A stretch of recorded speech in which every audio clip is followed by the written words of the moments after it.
I wanted to play this last story, which is about the big deal that the media is making about Chippy not knowing about this health release.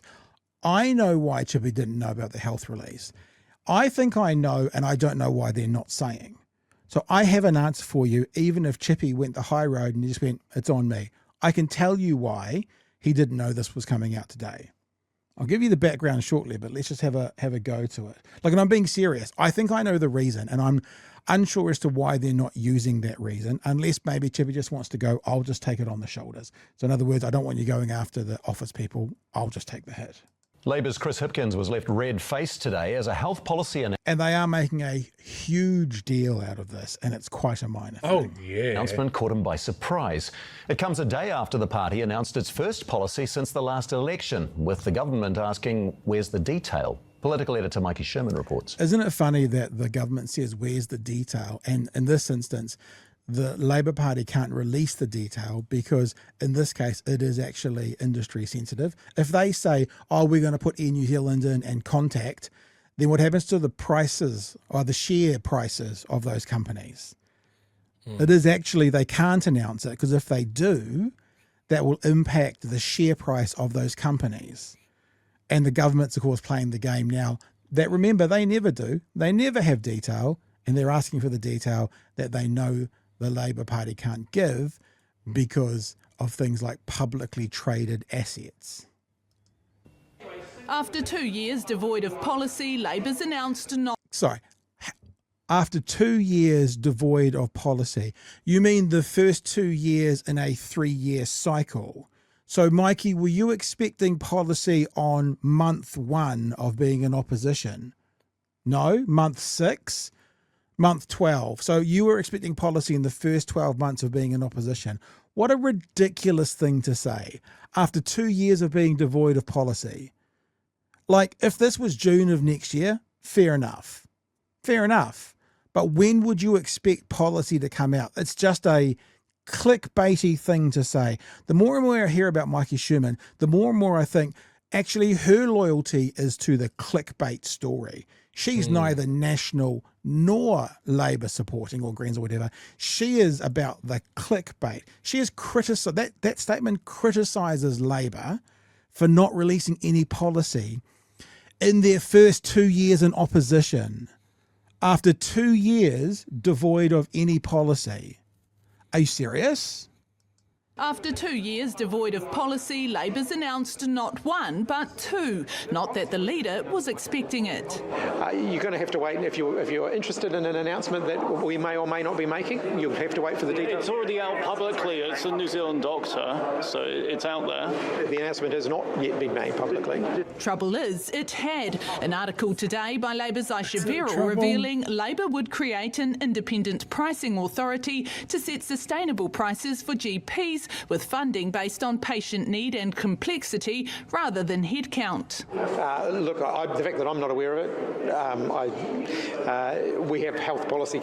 Dude standing behind him is standing very still, isn't he? He's not saying very much. Shifty. Coming? Well, it's a shocker, isn't it? And it just shows that the public can have no confidence in the Labour Party. They've got no idea what's going on. No confidence in the Labour Party. Chippy's not going to tell you, but I'm going to tell you why he was unaware of it. And I'm pretty confident. I'd put $1 on this. An hour later, the Labour leader returned to clarify. You caught me slightly by surprise. I was expecting that health announcement to be tomorrow, but that was my timing that I had in the back of my mind that was incorrect. Hipkins. So, this is why. Now, no one's told me this, but I'll tell you why. The policy they released yesterday, the Future Fund policy, was supposed to be released last Thursday, and Jim Bolger died. So they put it back. Right. Yeah. They put it back to Monday. So I'm sure there was conversations in Chippy's office where they've gone, guys, we're still on Tuesday, we're still going to be chasing the Future Fund. And there's been a miscommunication, and whoever was supposed to not release it on the Tuesday, whether it's Aisha Verrill or whether it's the NZ doctor, they had already gone to print, I don't know. But because of that, it's still been released today when I'm guessing it was supposed to be released tomorrow. Because who releases 2 policies 2 days in a row, where in the second day you're still doing the media cycle? So the reason this has happened is because it's fucking Jim Bolger's fault for dying last Thursday. No, the reason this has happened is that, and we know that was a Thursday announcement because we had Barb booked in, right? I didn't get any pre-knowledge of what exactly was going to be talked about, but we had Barb booked in. We knew there was policy coming. That got put back till Monday. Obviously, this was a Tuesday announcement that they should have put back till Wednesday, which is what Chippy thought, and that's it. Now, does he not want to throw someone under the bus? You know, the staff should have stopped it. You know, we were going to do it tomorrow. I don't know why, but I'd place a significant wager on that. That's the reason. Maybe not $1 million, maybe not $1,000, but I'd put a tenner on that would be the reason.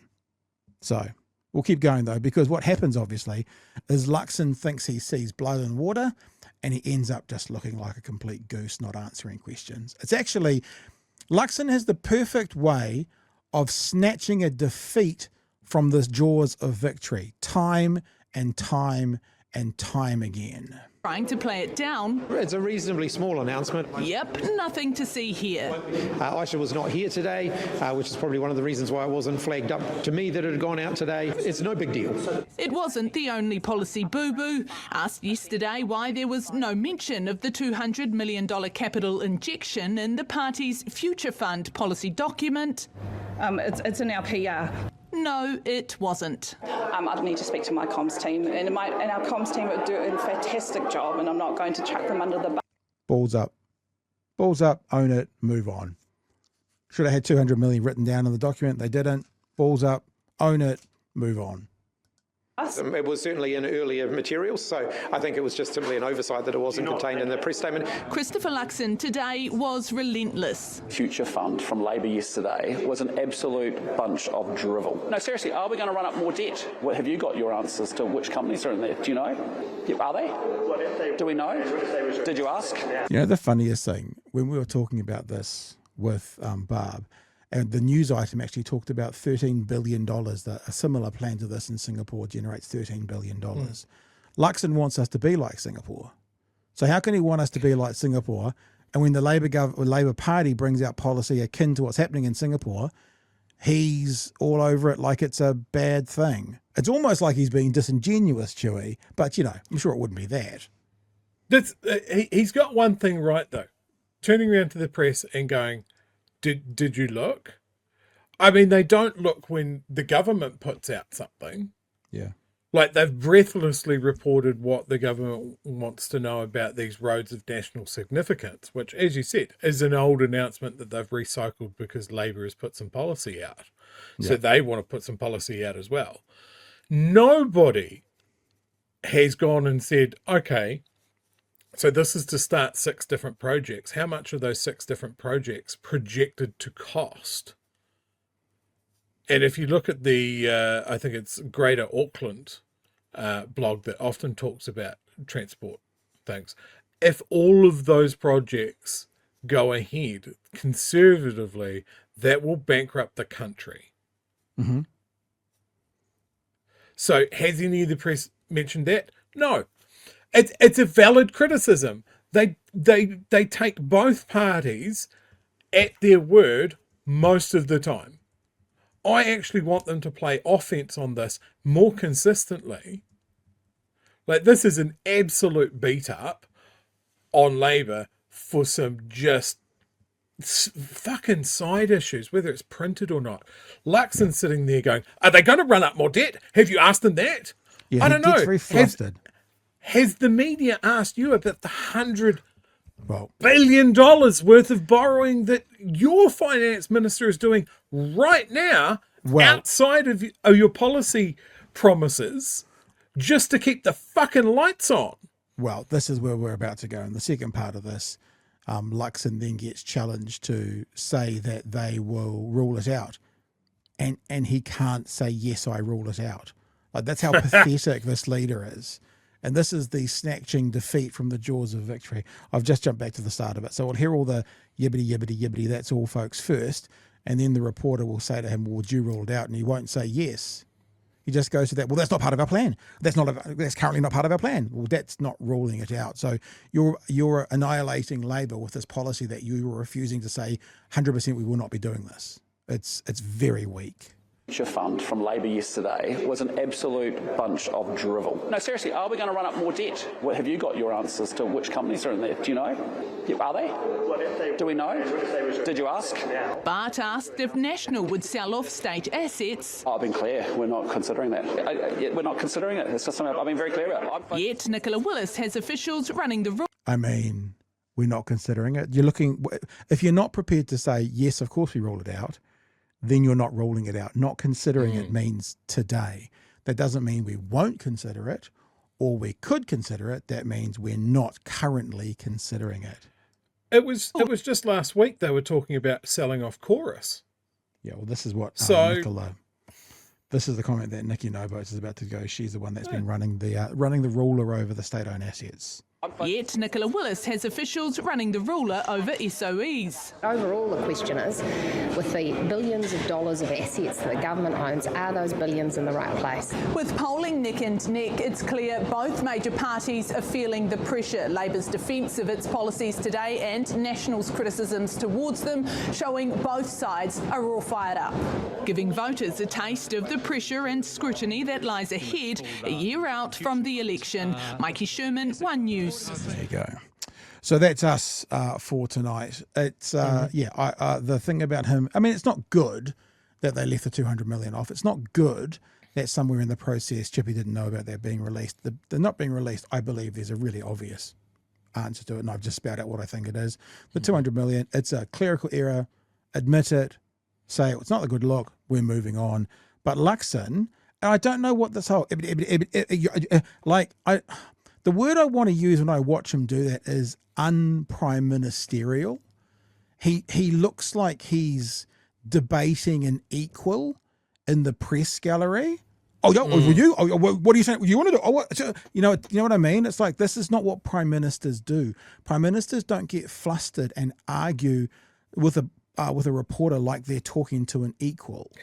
The prime minister controls the space. The prime minister sets the agenda. The prime minister is the one who goes, yes, we're ruling it out. Obviously, because I'm criticising it. Chewie. We will see this Chris Luxon a lot more. Yeah. Because I think this is his version of being like a dominant, forceful personality. Yep. And that's his idea of what a leader is. Yep. So, yeah, I look, as annoying as it is, if he thinks that bolsters his support, we're going to see that a lot more. This sounds like a blunt way to say it, but I just don't think he thinks.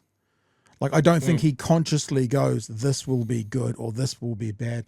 I think he reacts. And when you've got numerous people on the right in the commentary and,